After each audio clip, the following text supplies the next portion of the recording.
McPherson, this is technically the last, sadly the last of our scheduled weekly chats, though I'm sure we'll check in around the bowl game. We got Don McPherson with us, brought to you by our friends at Fellman Brothers Automotive. Donnie, the last one, even though we'll probably talk next week, but the last official one here is we've made it to the end of the regular season.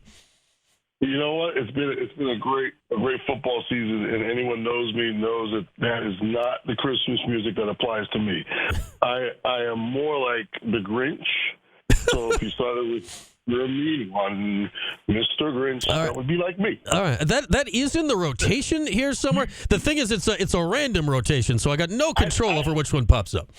Yeah, I need that play-in music next time. That needs to be the play-in music. All right, I will. I'm going to keep that in mind, Donnie, and then attempt to remember. I will likely forget, but it's on the record now that I will attempt to Grinch it up for you next time. All right, good. All right, let's go back to this Miami game because it's still fun. Less than a week later to talk about that game last Saturday. Like you've been in the Dome, Donnie. You've played in some of the all-time games in the Dome. Like that's one of them now, right? Like that's on the list with top 5, top 10, top whatever of the all-time games. It feels like we've seen in that building. You know, the other thing about that game is it not only is it one of the top 5, top 10 games ever in the Dome, is that it fit the billing. The national audience wanted to see this game, and it fit the billing. And you had two great quarterbacks going at each other. You had Miami, with the potential ACC championship as well as a spot in the playoff on the line. It was just a fantastic game, and there's no question about it that Fran Brown should be up for some sort of Coach of the Year honor, whether it's ACC or national, because I think that the job that he's done in turning this program around in short order to present a game like that is so uncharacteristic for Syracuse football over the last decade. They're 4-1 in November. They're finishing games that usually they would lose in the third and fourth quarter.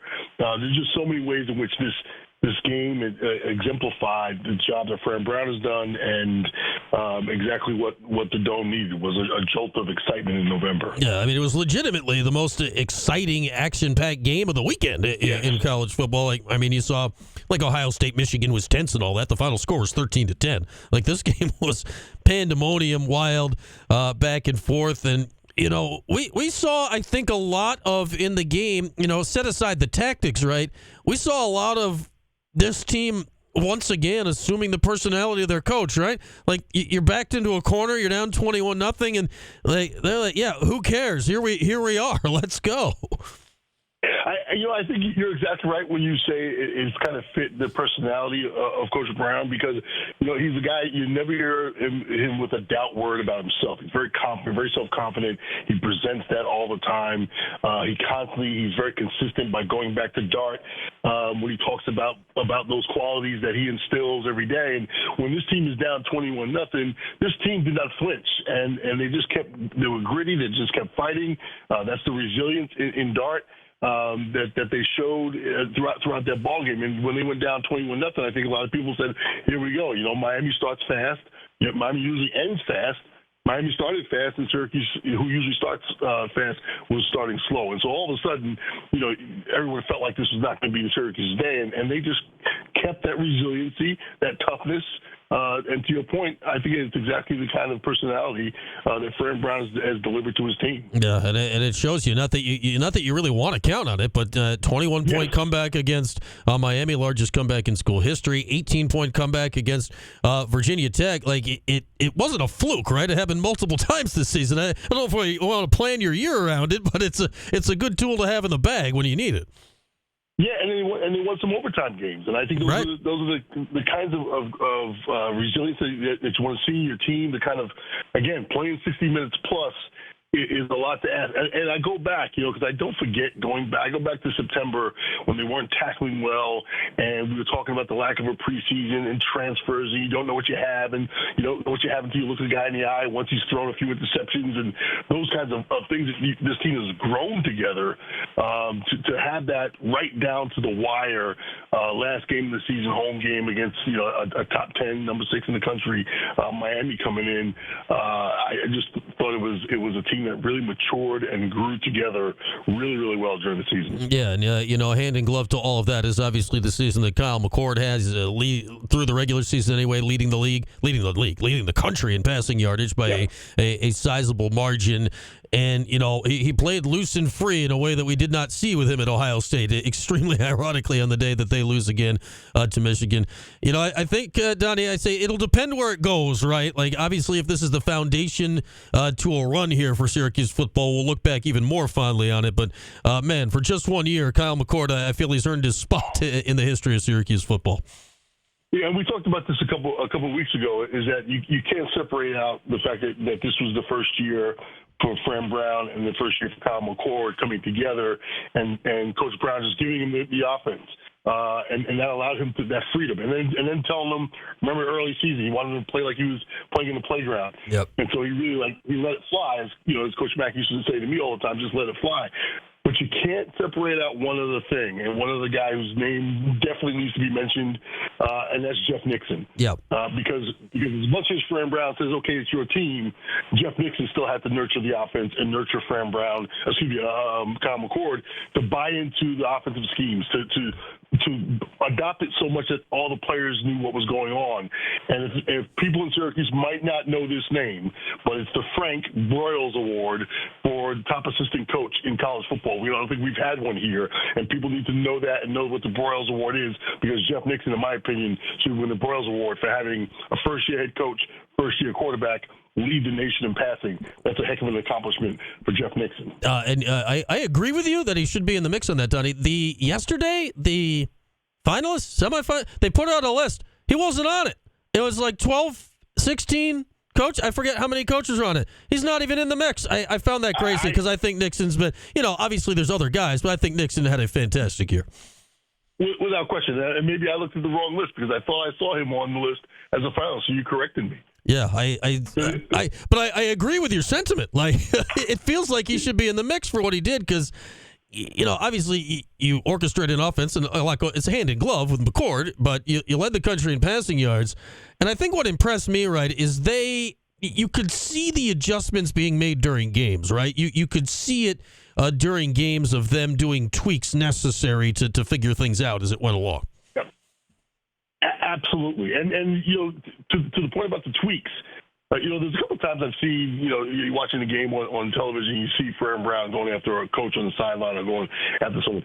These guys have never coached together. I mean, some of them have maybe little stints together, but they never coached under Fran Brown as the head coach. Right. And the amount of adjustments that you have to make in game that you might not agree about. Right, that you may say, pregame, you may say, this is what we're going to do if this happens.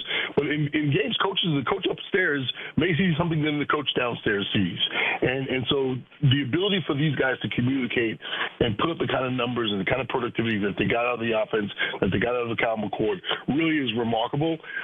And you'll have some assistant coaches, like guys like when Brett Venables was at Clemson, he was underneath Dabo Sweeney, and so he knew his head coach. These guys who knew each other and played and coached together is as important. That chemistry is as important as players with coaches, assistants with the head coach, and I just think that Jeff Nixon did a remarkable job with the offense this season. Yeah, and that's where it'll be interesting going forward. You know how it is when you have success, people get intrigued by your program, and we'll see if they can keep staff and all that stuff together going forward. But nothing has happened with that one way or another as of yet. It's our weekly visit here with Don McPherson from Feldman Brothers to recap the Orange regular season. I think we've said this all along, Donnie. Yeah, you look at the Stanford game or the BC game, and you wonder what the heck happened in the Pitt game, and those are individual days and moments. You couldn't have gone into this season, right, and legit expected more than you got out of it. It's interesting. You're exactly right. I think a lot of people came into the season thinking 8 wins was going to be, about where they were. Expecting, Boston College, actually, we expected it as a win. We expected Stanford as a win. So you win, as the saying goes, you win some, you lose some. You probably win something you should have lost and lost something that you should have won. But I think it kind of balances out. I think what's really interesting is that the conference was not as strong as we thought it was going to be, and so not only did they win some, lose some, they had a chance at some point. You beat Stanford, you beat BC, and you're right sitting there where SMU is right now. Yeah, I mean, you'd be right in that mix. That's for sure, and you'd be talking playoffs and all that, which would have been amazing. But heck, it's hard to turn down 9-3 and everything that went down. Now, let's talk playoffs a little bit here, Donnie. What do you make of what we saw on Tuesday? Bama had a Miami, and whatever else you saw from Tuesday night with the second to last rankings here. I think the ACC has a legitimate claim that Miami gets dropped off. I don't know how you go from number 6 in the nation, and then you all of a sudden you're out of the 12. Obviously, and a loss to a Syracuse team that they came in as they finished the season at 9-3. This is not a slouch team. It's not like Syracuse was 0-15 at the time or 0-14 at the time. So it's really not fair, I think, to Miami. But Brian, I say this, we just please stop calling us a playoff. I know that people want to sell this to the media like this is some sort of meritocracy of college football. It is not. A true playoff would be the 4 Power 4 conference champions. Forget about season record. You're in the conference championship. The winner of SMU Clemson goes. Period. That's a playoff. This is still a tournament based on the voting. Like I love Ward Manuel, the AD at Michigan. Good friend of mine. I love the guy. He's brilliant. I've known Ward Manuel for many years. He played at Michigan. He's a Michigan guy. And he sounds like an absolute fool on TV talking about, well, Miami this and Alabama that. No, it's not a playoff. It's your opinion, Ward. It is decided on the field. That's what a playoff is. I'm going to rant like this until I'm blue in the face. Division II does it. Division III does it. Everyone else does it. A playoff. There's so much money involved and so much grandfathered money involved with bowl games and people want to pull the levers of the finances of college football, including ESPN and Disney. They want to call it a playoff.